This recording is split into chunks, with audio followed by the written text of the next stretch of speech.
Five Nights at Freddy's 2, the sequel. The one I talked about the most with my friends because of all the secrets, and the subject of today's video. This one I actually remember playing when it was relevant, again just the demo version, but I guess it can be argued I actually played this one. Nevertheless, my opinions on this game in the current day are kinda complicated. I enjoy that this game actually has a bit more story going on, while still maintaining the right degree of subtlety. But before you click off the video or write a comment about how I hate the game, hold on. I still enjoy this game, but I'm gonna have to talk more about it because my opinions can't be summarized in just a single sentence. I'll skip talking about pre-release stuff mainly because there isn't as much interesting information regarding it this time around. From what I can tell, FNaF 2 had a much more streamlined development cycle, probably due to a lot of the code being recycled from the first game, which makes sense. I'll be talking about the story first off, so here's a timestamp to skip it. In any event, here's Five Nights at Freddy's 2. The story here is a bit more complicated than last time. You're still the new security guard hired for the night shift. The catch is that this time it's the new and improved Freddy Fazbear's Pizza. Phone guy asks you to forget everything about the old location that was left to rot for however many years. He also tells you about all the new animatronics, which have been redesigned to be more kid-friendly, now appearing much more cutesy than whatever the hell these were supposed to be. Seriously, what child looked at these and didn't run to their parents crying? These new models, dubbed as toy animatronics, also come with extra security features, most notably being tied into a criminal database so that the facial recognition they also have can detect individuals you may want to keep away from the children. The old characters are also kept in the back room for parts. As the nights go by, Phone Guy tells you a little bit more about some rumors and police investigations going on. He just tries to reassure you that nothing bad's happening inside the pizzeria itself, which the rusting robot pirate fox standing at the end of my hallway makes me doubt every word of. End of the week, you collect your paycheck, come back for another night, and Phone Guy actually chimes in asking you what the hell you're doing there. The place is actually closed down. Supposedly, someone used one of the spare mascot suits they had in the back. A yellow one of note. Boy, this is a tragedy in hindsight with all the series lore from the future. This string of events caused all the robots to stop functioning properly. Phone Guy just tells you to finish your shift since it's easier than trying to leave with everyone on high alert. Finishing the night shows a newspaper about how the new Freddy's location is being closed down after just a few weeks of operation, with plans to reopen a smaller version on a lower budget, basically confirming that this game is a prequel if the fact that the year on the paycheck is 87 and the animatronics being allowed to walk around during the day wasn't enough. And for one last lore drop, the returning custom night mode has you play as someone who gets fired first day on the job for the same reasons as Mike from the first game. Intriguing. Okay, now for the actual game part of this game. The core foundation is mostly unchanged from FNaF 1. You still sit in an office unmoving and check the cameras to keep track of the animatronics. But now there are a few changes to the main structure. The building no longer has limited power during the night, but you also don't have any doors to close to keep you safe. Instead, there are two vents and a giant hallway connecting to your office.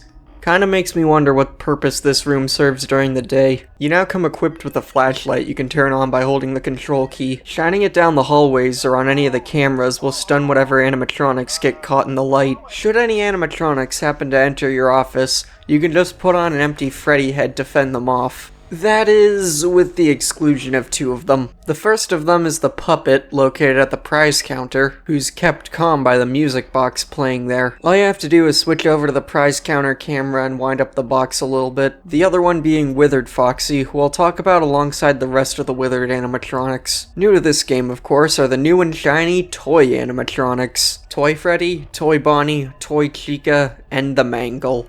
Does Balloon Boy count as one of these? Toy Bonnie and Toy Chica will leave the show stage and make their way towards the side vents. Once they make it into the vent, they'll poke their head out before attacking, You can use the vent light to check if they're there and throw on the Freddy head to make them go away. Toy Freddy will make a straight shot from the hall to your office, entering through the door in the front. All you have to do is throw on the Freddy head once he gets in. Mangle is similar to Toy Bonnie and Toy Chica, only they produce police scanner sounds when in the vent, which results in them being one of the easiest characters to fend off. If they do make it into the room, they just sit at the top of the screen for a little while before going in for an attack. I actually didn't write this into the script and had to go into the game to verify that's how it actually worked. It's also pretty funny how Mangle is clearly an afterthought since none of their sprites are actually part of the full renders. Aside from on Kids Cove and in the vent camera, this just makes it so that they never actually follow the lighting of the scene they're in. Balloon Boy is the only character who can't kill the player. Instead, when he makes it in, he disables the flashlight and vent lights. So you'll likely die to Toy Bonnie, Toy Chica, or Withered Foxy. Which is a perfect segue to talk about the Withered animatronics. Withered Foxy, as previously mentioned, doesn't get fooled by the Freddy head. Instead, all you have to do is shine your light on him when he appears in the hall, and eventually it'll send him back to parts and service. Withered Freddy behaves almost identically to Toy Freddy, only he's usually more aggressive, so you'll likely see him in the office more often.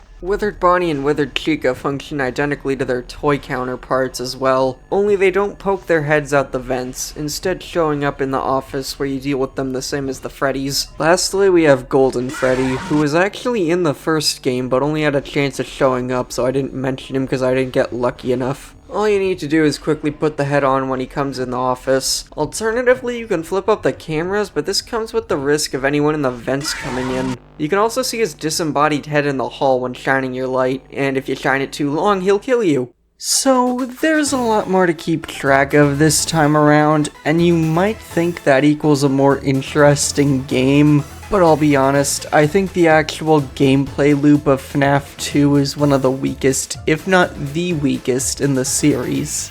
Don't get me wrong, as I said before, this is still a good horror game, and a good Five Nights at Freddy's game, but here's the issue. Foxy is the issue.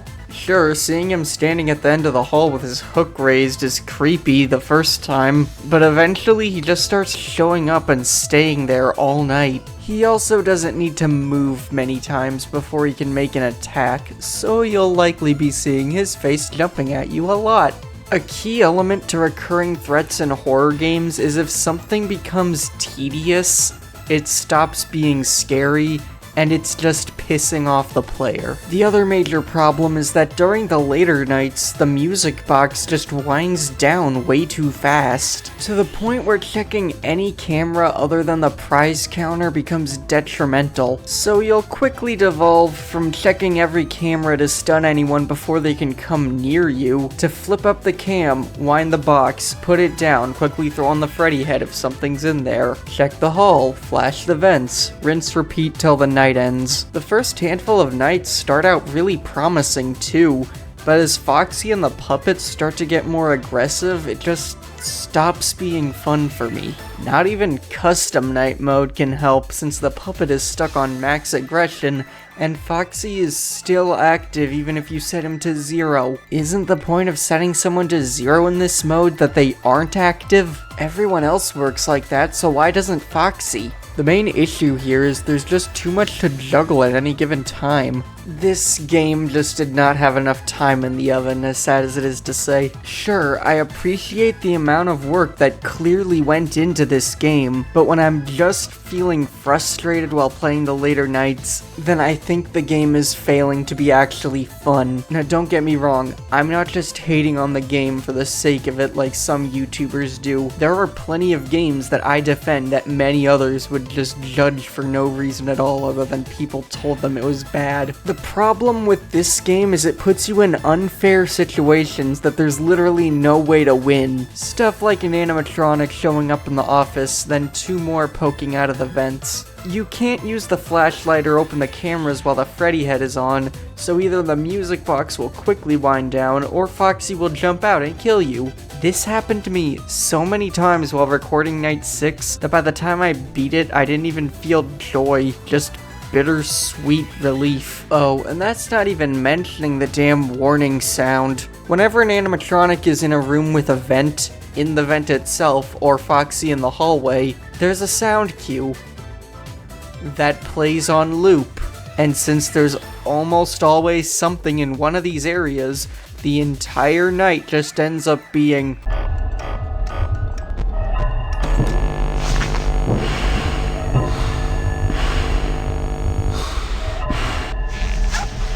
I really don't want to give off the impression that I think this game is terrible. For having such a short development cycle, the amount of polish here is really something impressive, and the game is a fair amount better than the first in a few areas. I had a few people mention I didn't share too many opinions on the first game, which, by the way, thank you for that. I appreciate any feedback I can get. But the reason I didn't share much in that first video was because FNaF 1 is just a solid experience overall, while this game feels a bit undercooked in comparison. So yeah, FNaF 2 is bigger, better, but ultimately unbalanced. I still enjoy some aspects of this game more than the original, but I think the original is a better game overall. I especially like how all the lore this time around has just enough loose threads to get the mind going to unravel all the mysteries. I mean, this is the first game that would introduce the purple guy who would end up becoming the main antagonist of the entire series. I might be in a mixed mood overall, but while this game was all about upsizing everything, the next actually went in the extreme opposite, scaling back to a smaller building and only one active animatronic. Will Five Nights at Freddy's 3 be a step up? Will it succeed at being an eerie or creepy experience without being frustrating or annoying? Join me for the next review. I'll see you all then.